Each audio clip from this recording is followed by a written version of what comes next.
Simbora, meu povo, para mais um bate-papo aqui no Fissurada Pod, com uma pessoa que eu já estou assim, esperando há um bom tempo. Eu o conheço presencialmente, não é só esse contato aqui virtual.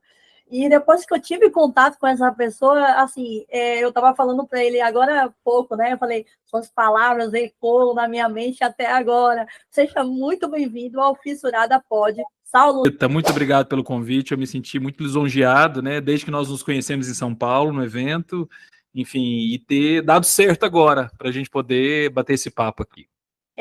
Com certeza. E antes da gente começar esse bate-papo, você, antes de esquecer de curtir, compartilhar, seguir o canal, já faz logo isso para não esquecer, porque essa conversa aqui vai ter pano para manga. Vamos lá, mas afinal de contas, quem é o Saulo? Rita, quem é Saulo? Conte para gente. Ele é mineiro, já identifiquei, mas ele vai complementar, tá? Ele é psicólogo clínico, ele é doutor em psicologia social. Se eu estiver errada, me corrija, por favor. Coordenador do curso de psicologia do UNA, de Uberlândia. E, assim, ama ser professor, tem uma paixão por lecionar, né? Eu acho que aqui a gente já se identifica, eu sou apaixonada também. Eu queria ter seguido, mas a vida me deu outros rumos. E, por favor, acrescente, fale mais sobre um pouquinho, sobre quem é Saulo, de onde ele veio. Então, o Saulo é mineiro, mineiro do interior, e o interior, né, o sotaque vai entregando, né? O interior mais próximo de Goiás, né? A minha região é muito próxima aqui, Goiás. Eu estou próximo de Brasília, por exemplo, de Goiânia, mais do que de Belo Horizonte. Eu estou longe de Belo Horizonte. Então, a minha região de Minas, o sotaque é diferente de Belo Horizonte. Bom, mas eu sou psicólogo há 15 anos, né? E, enfim, há 15 anos eu estou nessa jornada muito interessante, muito rica, da ciência do comportamento, né? No meu processo de formação, logo no início, eu tive a chance de atuar no campo da saúde, com ambulatório, na área hospitalar, fiz uma formação na área hospitalar, né? E foi aí que eu me encontrei bastante, né, como psicólogo. Isso me leva à parte acadêmica, como você já apresentou, mestrado, doutorado, fiz lá na UERJ, na Universidade do Estado do Rio de Janeiro. Mas na parte de atuação profissional, os primeiros anos foram todos estabelecidos nas instituições hospitalares, né? No ambulatório e também num hospital um hospital municipal do Rio de Janeiro, que é o Hospital Salgado Filho, onde eu atuei, né? Tá. Ô, Saulo, geralmente quando eu não trago fissurados iguais aos meus semelhantes, né, eu trago profissionais que, de alguma forma, estão ligados à fissura lapalatina. A primeira pergunta, quando eu tenho um contato, assim, com esses profissionais, é clichê essa daqui, tá? Tá. Você tem alguém na família fissurado, próximo, ou durante a sua formação, você teve contato com alguém com fissura labio-palatina antes? Eu tive contato com um paciente, né? Eu tive um paciente que tinha uma fissura, né? E foi aí que eu encontrei, né, esse universo de forma mais ampla, né? Eu lembro que esse paciente, eu fazia questão dele me ensinar as nomenclaturas corretas, né? Eu ainda vinha de um processo de falar lábio leporino, por exemplo, né? Eu ainda vinha com uma série de imaginários, assim, do senso comum comigo, né? Eu lembro que ele foi me ensinando, né, me proporcionando uma compreensão mais precisa dessa condição, dessa realidade, nomenclatura correta e por aí vai.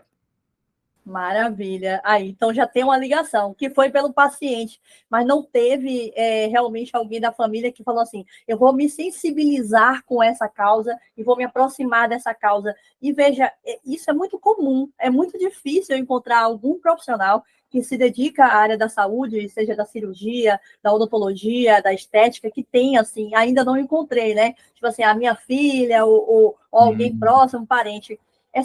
Eu estou fazendo aqui um dado científico fissurada pode.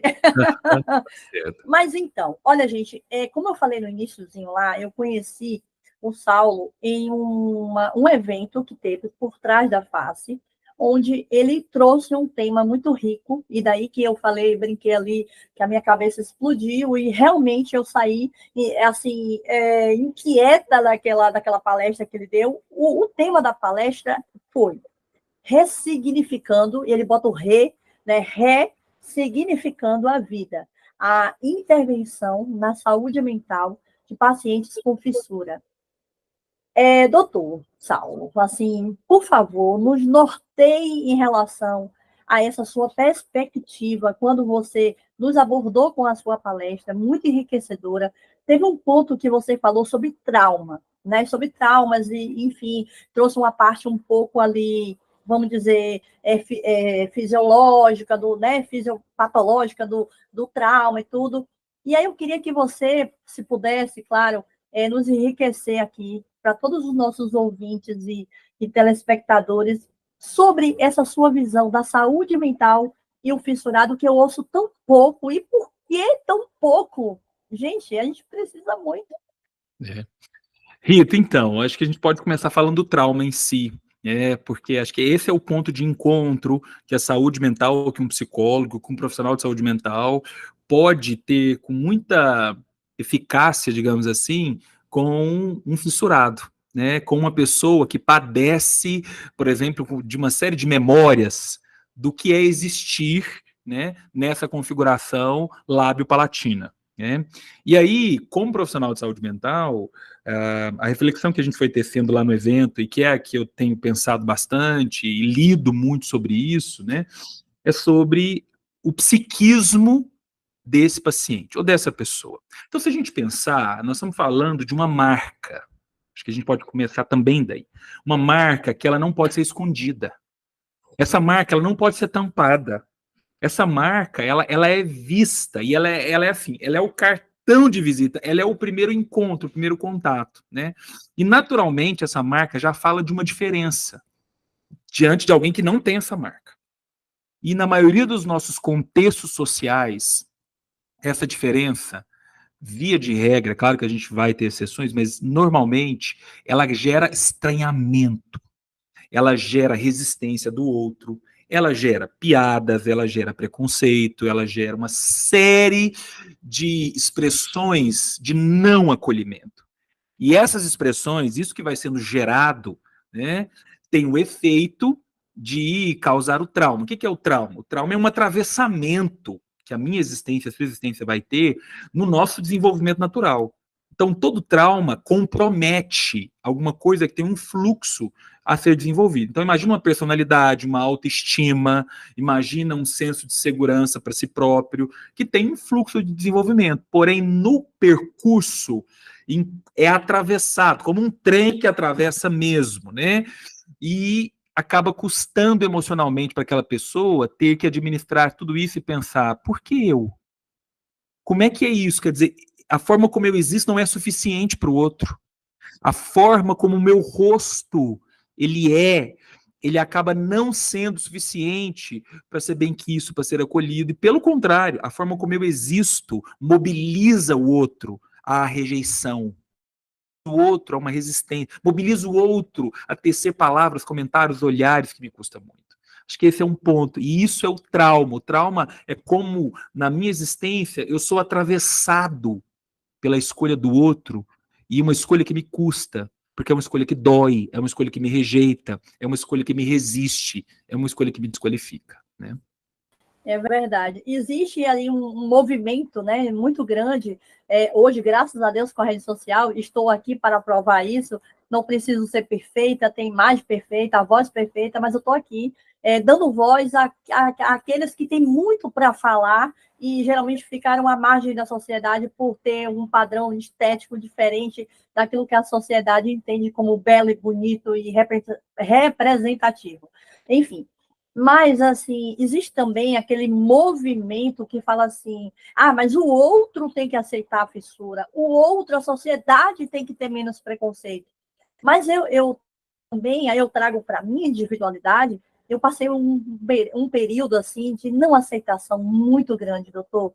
E, assim, quando eu não me aceitava, e aí vinha esse estranhamento do outro, aí eram duas potências se juntando para que essa autorrejeição e a rejeição do outro somente potencializasse essa na minha existência. Mas a partir do momento, e aí que muito assim, uma coisa muito legal, eu me afastei, quando eu comecei a ficar mais funcional, reabilitar etapas cirúrgicas e tal, eu comecei a me afastar da fissura, achando, e assim, eu falo isso tranquilamente, porque foi um erro que eu cometi no passado, eu comecei a me afastar do tema fissura. Eu já sou reabilitada, já concluí meu tratamento, para que eu vou me inserir nesse contexto? E quando eu fiz o podcast, que eu comecei a entrar em contato novamente com a fissura, aí eu comecei a ver beleza no fissurado e automaticamente ver beleza em mim. Porque eu invalidava qualquer tipo de elogio. Tá falando para me agradar. Tá com pena de mim, tal, aquela coisa toda. E hoje, com esse contato, porque existe duas vertentes. Tem aquela que todo mundo tem que aceitar, né? E aí a gente tem que tomar o cuidado para olhar para si. E tem também aquela vertente de falar, você a fissura não é tudo na sua vida. Aí você pega aquilo ali e se afasta totalmente da fissura e não quer mais saber de nada. E eu acho que tem que ter essa balança, né? Me conta aí, conta pra gente aí, essa balança necessária aí. Vamos dizer que essa balança, Rita, começa de dentro para fora. Acho que você ponto. Ela precisa começar de dentro para fora. Podemos até ter o estímulo externo. Você vai dizer do outro que te elogia e tal, mas se dentro de mim, a forma como eu ouço o outro me encontra nesse lugar ainda de resistência, quer dizer assim, tá com pena de mim, não, você não sabe o que eu vivo, quer dizer, a balança desequilibra, total, né? Então, o processo, ele precisa primeiro se sustentar internamente. As minhas questões de foro íntimo, as minhas dores, vou voltar no atravessamento, né? O trauma como atravessamento. A forma como eu fui atravessado na minha infância, porque a gente tem que falar de infância, não tem como. Porque a criança, ela ainda não tem recursos suficientes para lidar com aquilo de uma maneira autônoma. Então ela vai ser muito atravessada. Né? Um adulto vai ter que pegar nas memórias dessa infância. E quanto na minha infância isso me custou.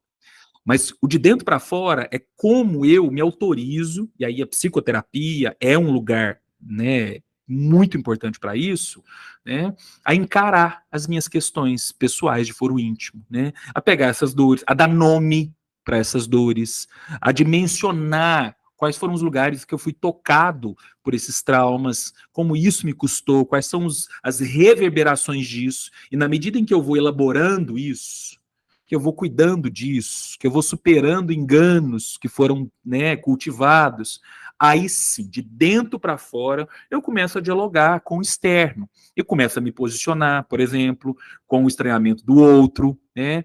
Eu começo até, eu ouso dizer, a estender, vou trazer até uma expressão bem do senso comum, mas que é importante. Eu estendo graça para o outro, que muitas vezes não está entendendo, e aí é eu que vou tendo, de certa forma, compaixão do outro. Por quê? Porque eu já me banco nesse lugar, eu já entendo como eu existo. Isso é um processo, isso não é do dia para a noite, né? Mas eu acredito nesse desenvolvimento pessoal. Então, é um desenvolver pessoalmente. O que eu percebo, tá, Rita? É que muitas pessoas, naturalmente, por não ter o devido estímulo, a devida compreensão disso, né, muitos fissurados vão acabar voltando para si mesmo, atrofia-se emocionalmente e vão usando mecanismos de defesa e de sobrevivência para lidar com o dia a dia. Podem ir para o campo da agressão, em qualquer sentido, podem ir para o isolamento total, não preciso de ninguém, né? Podem ir para total dependência, podem ficar em dependência emocional de qualquer, e submetem a relações abusivas, por exemplo, pegando exemplos aleatórios, né? Enfim, para poder lidar com isso. Mas aí o que a gente tem? Uma balança desequilibrada. Internamente não está se sustentando. E aí eu vou buscando no externo uma sustentação que não é possível. Faz sentido isso? Faz sentido. O meu primeiro episódio, que estreou há um ano atrás, foi justamente, eu trouxe uma psicóloga, ela é especializada em independência emocional, violência contra a mulher, essas coisas, esse amparo, né? Sim. E eu falando exatamente isso, porque eu me submeti àquilo achando que era a única pessoa no mundo que tinha olhos para mim. E aquela relação não era saudável, e eu sustentei, me arrastei por vários, né, um longo período, achando que era merecedora daquele pouquinho, daquela migalha afetiva, que no final das contas me fazia muito mais mal do que bem. né? Então, eu acho que isso... E a questão também, Saulo, né? Vamos falar de Saulo, né? Saulo, Sim, por um favor. bate-papo Sim. aqui, né? Saulo, e também teve aquela questão assim, veja, do fugir. Por que a gente foge, né? Daquilo que é nosso? Então, eu vejo isso hoje, esse movimento com outros fissurados com podcast. Você já assistiu o podcast? Não, estou sem tempo. Porque eu sei que aqui a gente vai trazer esse tipo de desse retrato que você falou, ou às vezes em depoimento, que eu vou tocar exatamente na ferida daquele outro que acha que a terapia é para gente doido, não vou fazer, eu não preciso, eu sou funcional, eu trabalho, eu estudo, tenho minha família, mas não é por aí, são de detalhes. Por que eu me despertei para fazer terapia? Existiam alguns padrões meus que eu repetia e me trazia sofrimento. Era um ciclo, né? Isso já com quase 40 anos de idade. Então, assim, eu queria que você pudesse deixar alguns alertas. E qual é o momento? Existe uma pessoa ideal para fazer terapia? Ou tem uma pessoa também ideal? Não, essa é perfeita, não precisa de terapia, não procure terapia nunca. Diga aí para a gente. Muito boa pergunta, Rita. Acho que o primeiro desafio é a gente poder estar aberto a entender o que é terapia, né? As perguntas que você foi me fazendo no final, elas só vão conseguir ser respondidas a contento se primeiro a gente entender o que é terapia, né? Então, se a gente ainda nutre um imaginário de que terapia é para louco, é para doido, né? Enfim, a gente dificilmente alcança todo o benefício que a terapia pode estabelecer. Eu brinco com os meus alunos ou com algumas pessoas do meu círculo social, né, que vão dizer assim, você é terapeuta, você trabalha com um monte de doido, né? Eu falei, não, doido não trabalho com doido, né? Doido a gente interna, dá um aldol na veia para depois resolver, né?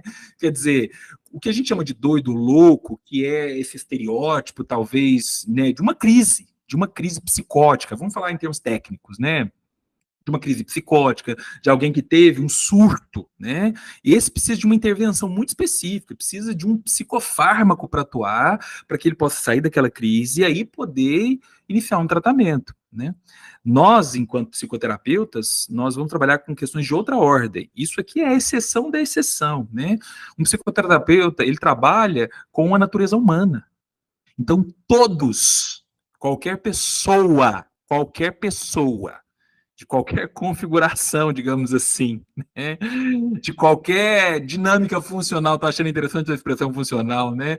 Todos com as suas disfuncionalidades e funcionalidades são bem-vindos para a terapia, todos, né? Eu tenho minha terapeuta, tô com ela há Até os 7 anos. psicólogos.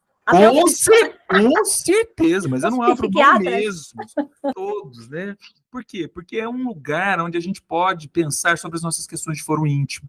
É um lugar seguro, é um lugar que tem um contorno de sigilo e de confidencialidade. É um lugar onde existe um profissional de saúde mental que tem uma escuta qualificada, é uma escuta técnica, não é uma escuta de amigo, da vizinha, não é uma escuta da tia.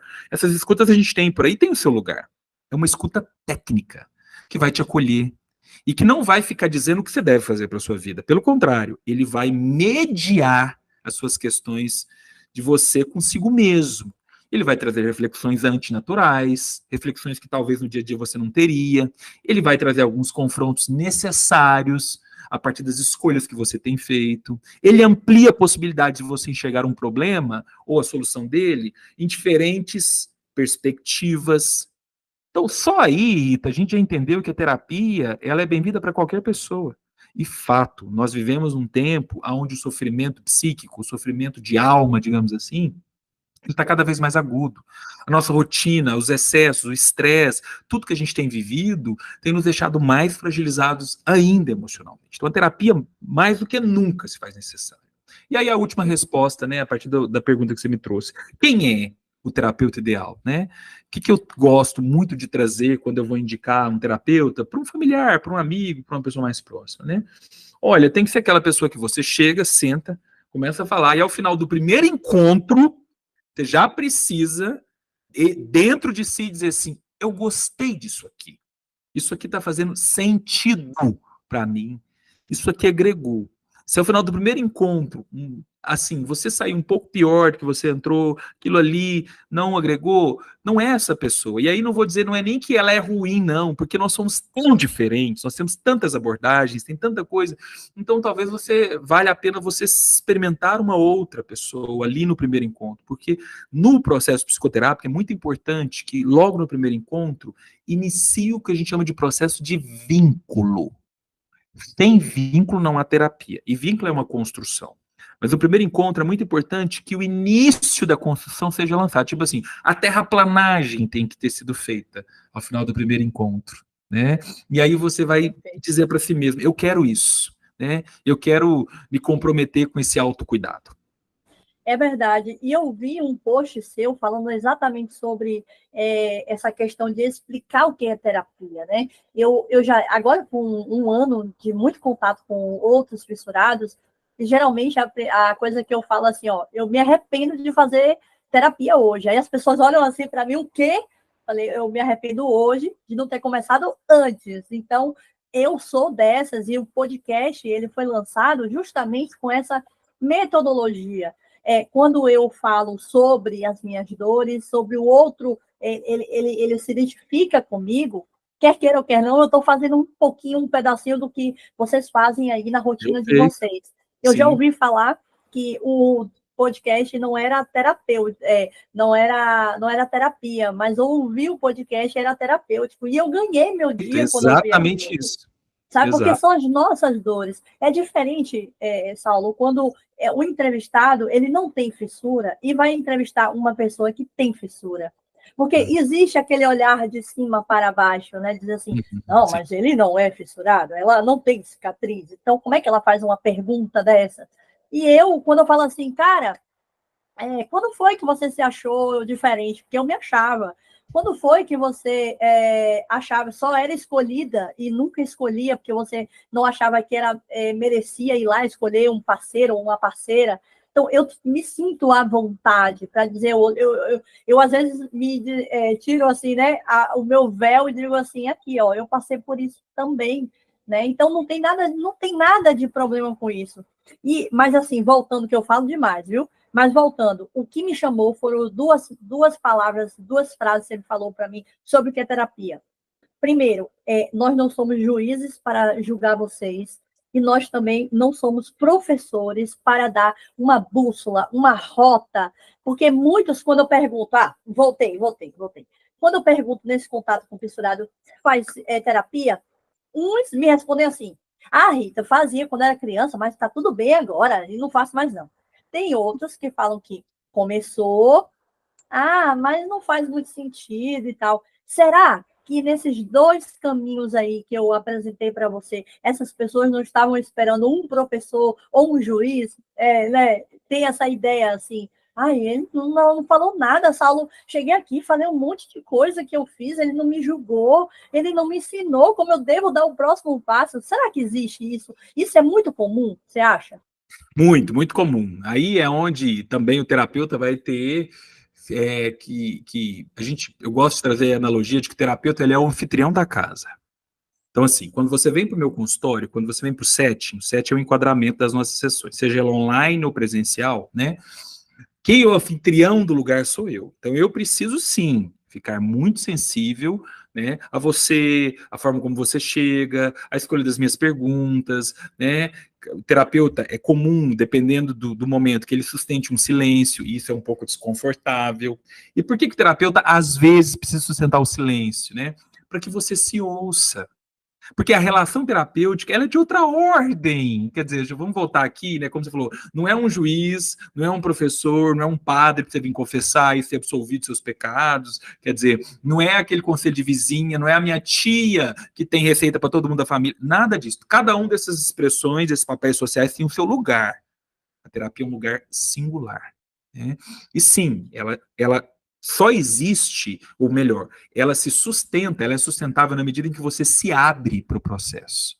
Na medida em que aquele silêncio te convida você a se ouvir, a pensar o seu vazio, e você não se isenta disso, você não escapole é bem mineiro, né? Você não escorrega disso, né? Você deixa se afetar. E aí você vai vendo com o resultado, você vai vendo que tem questões a serem trabalhadas, você vai vendo questões de segurança, você vai vendo seus medos, você vai vendo receios, né, podendo ser acolhidos e trabalhados, né? E sim, o terapeuta, apesar de não dizer o que você vai fazer, ele pode, muitas vezes, ampliar o seu olhar para possibilidades. Ele pode dizer, por que não isso? Você já pensou dessa forma? Né? Por que essa escolha? Então, as perguntas, elas são como um bisturi. A gente usa muito isso no estágio, eu com os meus alunos. Alunos, preste atenção. No raciocínio clínico, as perguntas, elas precisam ser bem escolhidas, que ela é como um bisturi, que ela vai abrindo possibilidades na medida em que ela convida o paciente a buscar uma resposta. Então, a pergunta ela é lançada para que, na busca por resposta, o paciente possa ir se dando conta de quem ele é, se dando conta das suas questões de foro íntimo. Né? Perfeito. Nossa, gente, eu estou amando esse papo. Eu sou muito suspeita de falar, porque, assim, realmente a terapia trouxe uma qualidade de vida enorme para mim. Existem pessoas ao meu redor, Saulo, que falam assim, meu Deus, Rita, existe uma Rita antes e uma Rita depois da terapia. E isso é para tudo. Eu não falo somente no âmbito comigo mesma, mas familiar, profissional. Então, você acha que, às vezes, né, a pessoa, quando tem a fissura, também fala assim, não, mas eu já me aceitei, então não preciso também procurar terapia. Calma lá, olha só o que o Saulo acabou de falar para a gente. É uma coisa holística, é muito maior do que a gente imagina. Né? A nossa mente comanda tudo o que está ao nosso redor, nossas ações. Então, o contato com seus filhos, o contato com seus pais, né, que são muito importantes. Porque, doutor, veja, aí eu vou chamar de doutor, eu quero deixar informal, mas aí eu vou e volto, veja, olha só. A gente já sofre no momento em que a nossa mãe, pelo menos na época, a minha mãe não sabia que eu ia nascer fissurada, não tinha visto nenhuma criança igual a mim, eu sou bilateral, com o céu da boca também todo aberto, tinha várias complicações funcionais, não eram nem estéticas, ela nem pensava nisso ainda, né?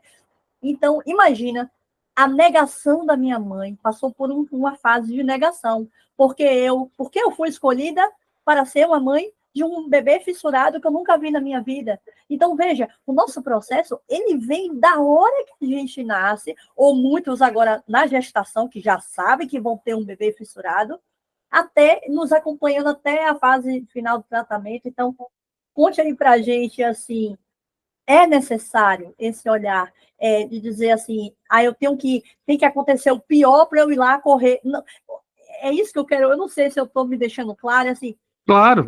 É uma questão, assim, de profilaxia, eu acho, assim, Perfeito. né? De Se promoção da antever. saúde, né? É É isso, isso. profilaxia, promoção da saúde, de desenvolvimento pessoal. A gente pode usar existe um glossário, digamos assim. Vamos pegar um vocabulário que nos ajuda a sustentar essa ideia, né? Profilaxia, promoção da saúde, desenvolvimento pessoal, né? Maturidade emocional, né? Quer dizer, a terapia ela só agrega. Ela só agrega. Você estava dando um exemplo, né? Que, por exemplo, uma fala comum é assim: ah, não, já me aceitei como fissurado, tá tudo bem, não precisa de terapia. Bom, vamos cair numa máxima, então, que você não é só fissurado, você não é só fissura. Quer dizer, tem relacionamentos, tem o seu trabalho, tem a sua perspectiva de futuro, tem a sua personalidade, tem as suas relações interpessoais. Então, assim, você existe para além da fissura, com certeza. Então, sim, talvez nessa área especificamente, sim, por que não? Talvez você já está bem resolvido, inclusive, você já tem um bom repertório existencial para lidar com isso. Mas você vai descobrindo que você não é só isso. Você também tem que enfrentar questões do seu ambiente de trabalho para além da fissura, né? Você tem um relacionamento interpessoal, talvez você tenha uma vida a dois, você é casado com alguém, você partilha a vida, isso custa. Talvez você é pai ou mãe. A maternidade, a paternidade mobiliza muitas questões emocionais, né? Talvez tenha um momento de fase de vida, né? Eu atendo muitas pessoas, e é muito interessante isso. Tem dois públicos que atualmente estava dando uma olhada nos meus prontuários, eles estão ocupando assim a cena principal dos meus atendimentos. Homens, eu atendo bastante homens, isso é bem curioso, o homem está descobrindo a terapia, né? E pessoas após os 40. Né? E tem uma questão que a gente vai estudar na faculdade, isso é muito importante para afinar a escuta clínica, né? Que são as questões das fases da vida. Então, existem dimensões da meia-idade. A meia-idade começa por volta dos 40 anos, né? E vai até o início da terceira idade, que é 60, 65. Então, existe uma série de atravessamentos próprios dessa fase da vida. Tem um que é muito interessante, que a gente chama de contabilidade existencial. O que é isso? Depois eu começo a falar assim, quais são as escolhas que eu fiz até aqui? Que tipo de escolha dá tempo de fazer ainda? Quais escolhas que eu me arrependo? O que eu não fiz ainda? Né? Quer dizer, quais são as culpas que eu carrego comigo? Eu gosto de brincar com meus pacientes. Quais são os pesos mortos? Quantos defuntos você está carregando aí dentro? Né? Que são desafetos, quer dizer, que está custando. Você não está com musculatura mais para carregar isso tudo. Né? Então, imagina, nós estamos falando alguma coisa para além da fissura, e que o processo psicoterápico pode ser um convite muito singular para trabalhar com isso. Maravilha. Você falando sobre isso, sobre atravessar as fases, né? Então, eu tive aquela fase que essa garotada tá ainda fazendo cirurgia plástica. Ai, mas tá torto, tá com desvio. E hoje eu já tô assim, ai, deixa torto mesmo, tá bom do jeito que tá. Agora eu já tô enfrentando outras coisinhas, né? E tá tudo certo, é um pezinho de galinha, querendo esticar aqui e tal. Então, assim, a gente vai minimizando a cicatriz, eu já tô olhando para outras coisas. E realmente o que você falou é essa questão das fases de vida, independentemente se você que está nos ouvindo, nos vendo aqui nesse podcast, independente se vocês têm ou não fissura, ou tem outras, né? Que eu também já falei com pessoas com vitiligo, já falei com cadeirante, já falei com surdo, falei com cega, uma cega que é consultora de beleza, ela transmite para as pessoas o sensorial, né? Dos perfumes e tudo, enfim. É fantástico, assim, porque eu apresento, sabe, Saulo, a fissura para esse universo, e eu também quero trazer para os meus companheiros de fissura, olha, existem também outras situações, adaptáveis também, né, que eles precisaram também em algum momento se adaptar, em algum momento eles se sentiram excluídos, não se sentiram pertencentes a um meio, e estão aí, ó, superando, né, vencendo suas batalhas a cada dia, muitos se relacionando, alguns se relacionam também, né, com a mesma, vamos dizer assim, diferença, eles são iguais ali, outros não, e tá tudo certo, né? A beleza da vida é a gente tentar olhar por um outro ângulo, né? É o que vocês fazem geralmente, é a missão de vocês, né? Que vocês fazem geralmente no trabalho de vocês. É mostrar para a gente aquele ângulo que a gente não tá conseguindo virar a cabecinha para ver assim, né? Daquele outro ângulo, né? Exatamente, Rita. Então, assim, perceba que é um caminho a ser descoberto. Tem um autor, eu estou até com um livrinho aqui, deixa eu mostrar aqui. Eu estou trabalhando com os meus alunos, né? O Irving Yalom, esse livrinho aqui, né? Olha aqui. Ele é um psiquiatra norte-americano e ele escreveu alguns romances bem interessantes, enfim, fruto daquilo que ele já ouviu em clínica, né? E esse é um livro que ele escreveu há uns 20 anos atrás e foi reeditado agora, Os Desafios da Terapia. E ele são reflexões tanto para terapeutas como para pacientes. Por isso que eu quero indicar ele aqui, ó. Reflexões para terapeutas e pacientes, né? De uma linguagem muito fácil, muito gostosa. E tem um capítulo que ele vai dizer que o terapeuta e o paciente são dois viajantes. Quer dizer, a diferença é que o terapeuta ele tem um pouco mais de recursos para essa viagem, mas ambos estão indo para um lugar novo. Eles estão desbravando. Vamos desbravar uma praia paradisíaca, vamos desbravar uma floresta, vamos desbravar, né, um cânion, vamos desbravar uma montanha. Né? Então, eles vão numa jornada. O que eu quero dizer com isso? O próprio terapeuta não tem a precisão de nós vamos para esse lugar, nós vamos chegar aqui, nós vamos resolver isso. Não. Eu tenho recursos para a gente poder ter uma viagem relativamente segura. Uma viagem que possa ser sustentável na medida em que a gente caminhe. Mas o que nós vamos descobrir, aonde nós vamos chegar, o que a gente vai ver, isso é único. Isso é da viagem, isso é da jornada. Então nós vamos ter que caminhar.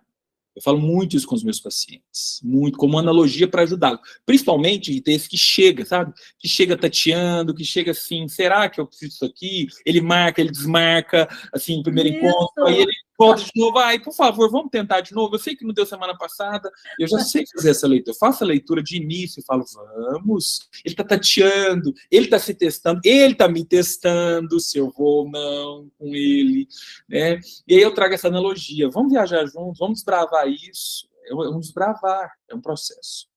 Perfeito. Eu vejo você falando sobre aluno, professor, sua relação, né, sua paixão, você colocou bem ali no seu Instagram. Eu vejo muito pouco falar, muitos trabalhos relacionados, me corrija se eu estou errada, né? Possa ser que você, por estar inserido no contexto, saiba mais essa informação. Mas a sensação que eu tenho nas redes sociais, se fala muito sobre tratamento da fissura, da parte clínica, ortodôntica, né? A parte estética e tal, e cirurgias plásticas, mas eu ouço pouco falar sobre intervenções específicas para fissurados, trabalhos científicos. Você tem algo a nos falar em relação a trabalhos científicos, dizendo perfis de fissurados, ou mães, ou pais, enfim? Uhum. A sua percepção está corretíssima. Quando a gente olha para a literatura brasileira, né, quer dizer, o que a gente tem em português? Né? Nós vamos ter um número muito, muito reduzido de estudos. Né? Então, eu digo isso porque, na palestra que nós nos conhecemos, eu preparando ela, eu fui fazer uma busca ativa, fazer um levantamento para trazer dados empíricos daquilo que a gente estava discutindo lá no evento. Né?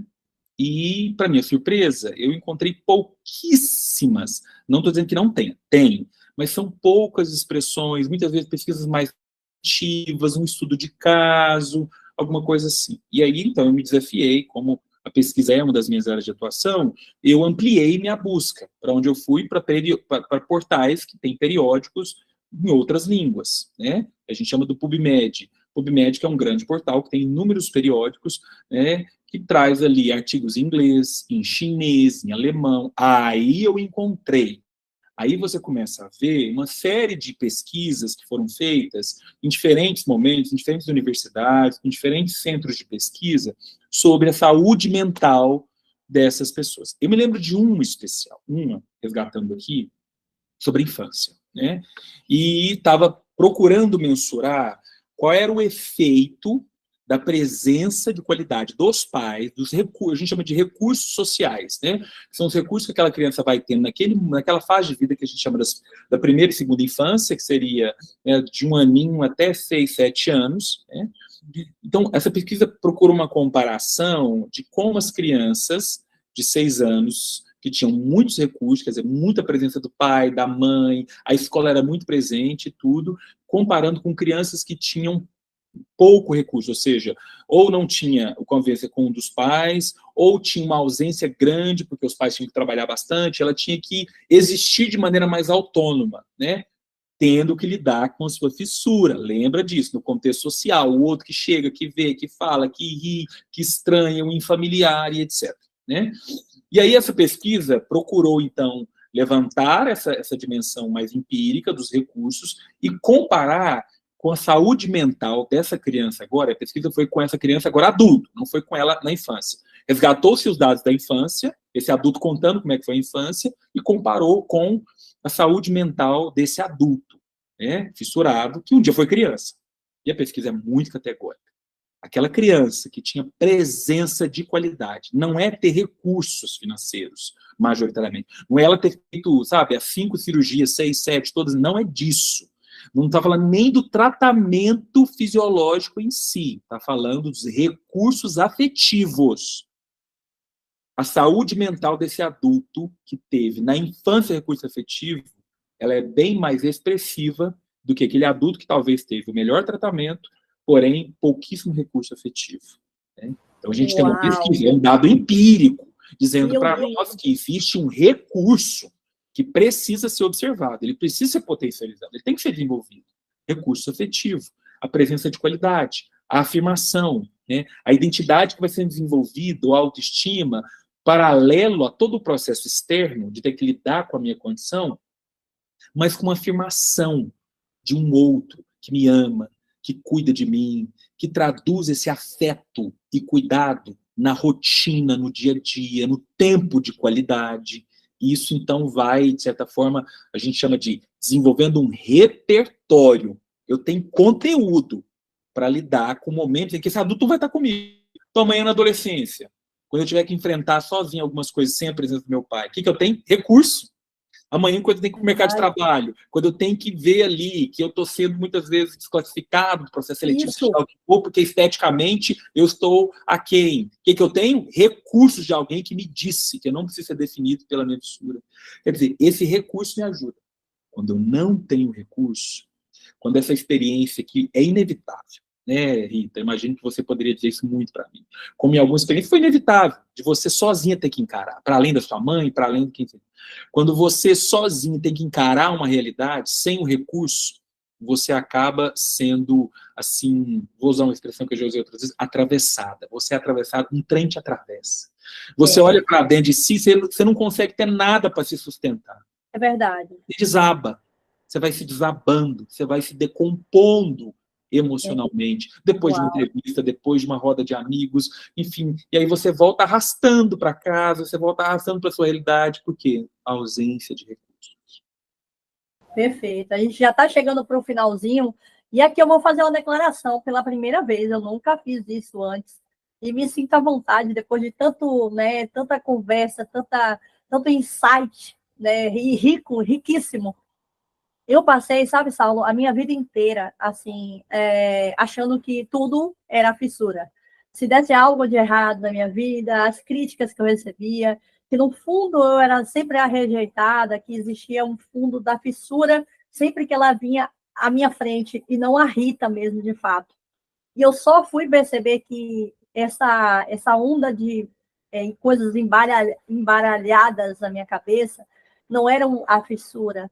Eu vim descobrir, depois de muito tempo, que eu sou disfuncional neurologicamente falando, e eu sofria muito, porque as pessoas tentavam me colocar numa caixinha. Eu tenho um transtorno de déficit de atenção, e isso não é moda. Sim, e depois que eu comecei, eu sou acompanhada hoje por um psiquiatra, eu tomo remédio mesmo, medicação, né, e tudo, e por não ter sido tratado, então vieram outras comorbidades juntas ali, como ansiedade, tudo junto. Eu já tive também algumas sensações de depressão na minha adolescência, porque, assim, eu era um furacão, e as pessoas queriam me conter, então eu fiquei brigando a minha vida inteira contra a minha natureza. Mas eu tive um olhar para a fissura, e eu só vim descobrir depois, gente, da terapia, né, do processo de terapia, como esse processo aí que o Saulo está contando para a gente, né, que não era só fissura, eu tinha algo ali em mim, e quando eu descobri isso, eu deixei também a fissura assim, tá, não foi só você, né, então eu deixei ela mais leve também, então você não é a culpada de tudo na minha vida, existem outros fatores aqui internos, então era isso que eu queria fazer, assim, abrir meu coração e dizer para vocês, se olhem, o autoconhecimento, ele às vezes dói, né, Saulo, assim, eu lembro das minhas primeiras, assim, ele incomoda, porque você vai lá naquela ferida magoada, você vai machucar, né, você vai ter acesso à ferida que está ali aberta, mas é um caminho sem volta também, que eu falo, né, sua mente nunca mais vai voltar para aquele estado que estava antes, quando você conhece o caminho do autoconhecimento. Excelente, até isso, né? Quer dizer, vou usar a analogia da ferida, que acho que foi muito boa aí, né? Quer dizer, se a gente eu tenho filho pequeno, por exemplo, vou pegar uma cena de recente aqui, né? Caiu, ralou o joelho daquele jeito, né? Aquele joelho vem cheio de sangue e tudo mais, então é inevitável, eu preciso lavar aquele joelho. Né? O restinho de asfalto que tem ali, de sujeira, de pedra, aquilo ali pode comprometer muito. Se eu ignorar aquilo ali, qual é a tendência? Aquilo inflame. Tem uma máxima em terapia que é o seguinte: o tempo, para questões psíquicas, via de regra, ele não cura, ele inflama. O tempo, ele inflama. O tempo, por si só, ele não tem propriedade terapêutica de ir lá, não, né? O tempo, ele cura se eu tiver aberto para que recursos sejam inseridos. E no processo temporal, os recursos que seriam: vamos lavar essa ferida, filho. Claro que ele vai chorar, ele vai gritar, ele vai querer sair correndo, mas eu vou segurar ele muitas vezes. Filho, precisa lavar. Vamos lavar essa ferida. E aí eu vou vir com antisséptico, e aí eu vou trazendo as medicações, eu vou cobrir ali, por quê? Porque está muito sensível, ele pode esbarrar ali, muito comum, criança vai esbarrar, esquece que o joelho está machucado e vai chorar de novo, calma. Depois, no segundo momento, no outro estágio, vai criar uma casquinha de proteção. No terceiro momento, essa casquinha cai. Depois, só a cicatriz. E essa cicatriz vai ficar na memória e muitas cicatrizes desaparecem. O processo terapêutico vai sendo um pouco dessa ordem também simbolicamente, com as nossas questões íntimas, com as nossas questões psíquicas, emocionais, com a nossa história de vida. Né? Uma história de vida nunca é igual à outra, sempre muito única, a forma como a gente vivenciou a infância, a forma que a gente sentiu a reação do outro, enfim. Então é isso, né? É um processo de desenvolvimento pessoal, um autoconhecimento, uma maturidade emocional, que sim, como a gente falou, tem um efeito profilático, promove saúde, cura e trata a ferida que está ali, porque aí já não é uma promoção da saúde, é vamos tratar. Por quê? Aí é muito importante dizer, psicoterapia é um tratamento de saúde também. Eu sou um profissional de saúde, nós desenvolvemos um tratamento de saúde também. Então é muito dinâmico os efeitos da psicoterapia na vida de uma pessoa. É verdade. Saulo, só tenho assim a agradecer aquele gostinho de vamos para a parte 2 depois. Quem sabe presencialmente esse podcast expanda e eu vá conseguir chegar em outros lugares, outras capitais, e a gente possa fazer uma abordagem. Meu sonho é trazer mais psicólogos assim, para nos enriquecer, né, para falar mais sobre. Eu acho que a gente precisa muito propagar a saúde mental no nosso meio, assim, para que a gente esteja, para que a nova geração e a minha geração, né, a nossa geração, ela esteja aí atravessando esse tempo, sendo mais leve, né, enfrentando as coisas de maneira mais efetiva, assim, não se punindo tanto, né, se acolhendo mais, errou, se acolhe, né, deu certo, comemora, vamos comemorar. Você pode deixar, por favor, uma mensagem para os fissurados aqui que estão agora nos assistindo, os familiares, uma mensagem breve, eu acho que você já falou tanto, não precisa de muito, né? E, mais uma vez, agradecer pela sua disponibilidade, seu tempo corrido, já vai sair daqui, já vai atender um paciente, por favor, deixe só uma mensagem em termos de chamar, assim, né? Vem para esse lado, você não vai se arrepender, você não vai se arrepender. Eu quero trazer uma frase, só uma frase, um pensamento de um autor, que é o autor que eu apresentei no evento lá, que é o Viktor Frankl, que foi um médico neurologista, que viveu os horrores da Segunda Guerra Mundial, foi preso, foi torturado e sobreviveu. Né? E dessa experiência de dor, ele extraiu a teoria dele, que é a logoterapia, que é algo incrível. Mas ele tem uma frase que diz o seguinte, Rita, quando eu não posso mudar as circunstâncias, eu sou convidado a mudar a mim mesmo. Então, sim, um fissurado, ele não pode simplesmente ignorar e tirar com a mão essa realidade. Ele não pode, é uma circunstância que foi dada. Mas ele tem um convite para que ele possa mudar a si mesmo, para que ele possa se redescobrir no processo. A terapia é uma expressão desse convite. Já que nós não podemos mudar a circunstância, eu posso mudar a mim mesmo frente à circunstância. É isso, Rita. Muito obrigado pelo convite. Foi maravilhoso. Obrigada. Pessoal, comenta, curte, compartilha. Como é que a gente acha você? A sua rede social, por favor. Minha rede social é Saulo Cerrado. Né? Saulo Cerrado, Cerrado não é meu sobrenome, Cerrado é a região que eu estou. Estou no Cerrado do Brasil. Uberlândia é uma cidade de muitos. Não tem problema, não. Pode ser meu sobrenome também. Mas é porque eu estou na região do Cerrado e eu amo o Cerrado brasileiro, entendeu? Saulo Cerrado. Esse é meu Instagram. A gente se conversa por aí. Tá bom? Tchau. Obrigada, Saulo. Valeu. Tchau.